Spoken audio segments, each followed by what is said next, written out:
Hi, it's Jason from Fraser Valley Rose Farm, and this is the time of year where I see beautiful color from my sumac, from my burning bush in the front yard, from the blueberry field over here, those reds and yellows. Wonderful time of year. So it's fall. Another thing that comes up at this time of year is the question of fall cleanup. Like beside the sumac here, you're going to see the standing stubble, let's call it, or the seed pods of a tall thalictrum. And you may be wondering, shouldn't I do something about that before the winter, or should I just leave it standing? Now, for reasons that I agree with, for the most part, you're going to see your garden clubs and the master gardeners putting out posts this time of year saying, leave it alone. Let fall take care of it, let it die down over the winter, and let nature handle your perennials and shrubs, which for the most part I agree with. And the first part of this video is going to talk about why that is a solid approach and may save you some time in your garden. But if you're interested in a different point of view on certain plants, skip to about this point in the video and I'll be discussing just as many reasons or just as many exceptions, times when you might consider doing a little bit of fall cleanup. What an attractive addition to the garden are these big red rose hips, but they also are wildlife food. And this is the first reason why usually you'll see it recommended to leave your perennials and shrubs standing is to feed wildlife. In this case, this will be food for birds over the winter, as will the standing seed heads of many of the perennials. Now, as for your beneficial insects, they love this kind of stuff. The perennial stubble in the garden, Rudbeckia, Astrantia, I have some lilies over here, some salvia back here with some hollow stems that they will overwinter in. And of course, all of this stuff drops leaf debris down to the base of the plants, which is great overwintering habitat for all sorts of beneficial insects. These will be the guys who balance out your pest populations next year. So having them overwinter in your garden, right where you need them, that's perfect.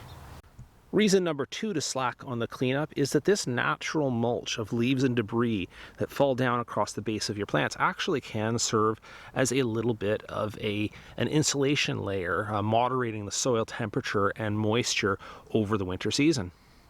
The third benefit of that same plant debris is that this organic matter, these leaves that have fallen around the base of the plants, is going to break down and add organic matter to your soil.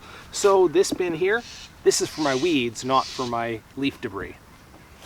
Benefit number four is that it saves you time, not only now because you're not doing it, but later on because your plants over time, as they rot and break down over winter, will become far easier to pull out. Right now, if I try tugging on this, it's actually putting up some resistance, but by the time the base of that rots down a little bit, these will just come out smooth and easy. It'll be one quick step to strip the whole garden bed of any remaining rotted down foliage come spring. Benefit number five of the let it be approach is the attractive foliage and structure that plants can keep in your garden all the way through the winter season. These hydrangeas have indeed been spent for quite a bit of time here, but they still hold their color, they still hold some structure in the garden, and may do so for weeks and months to come. Now, I did promise you some exceptions, and this would be the first of them. This is Arium Sea Holly, and it is a troublesome self-seeder in the garden, as are many members of the carrot family, to be honest. Gorgeous, love the steely blue color in the garden, but at this time of year, my best approach is to remove these seed heads before they actually seed and cover and dominate this garden bed with more Arium next year. Likewise, I love my Jupiter's beard, but if you have a real close look at those stems, you'll see that the little seeds can be spread by wind, and they are already doing quite a nice job of self-seeding in the area. So unless I want these to be far and wide in the garden, I'm going to cut them back now. Exception number two that I'm going to talk about has to do with this plant here. As an example, this is bee balm or Monarda, and Monarda does tend to be vulnerable to powdery mildew. I actually got off pretty easy this year, but if I look down low inside the plant, it's not completely free of powdery mildew. You're going to see those white spots on the leaves. It's just vulnerable that way, and so I would prefer to have a good cleanup on my Monarda variety so that I don't carry over that disease into next year. What's more, as a member of the mint family, they can be a little bit vulnerable to overwinter rots like botrytis, and so removing some of the foliage is actually a decent idea on this particular plant.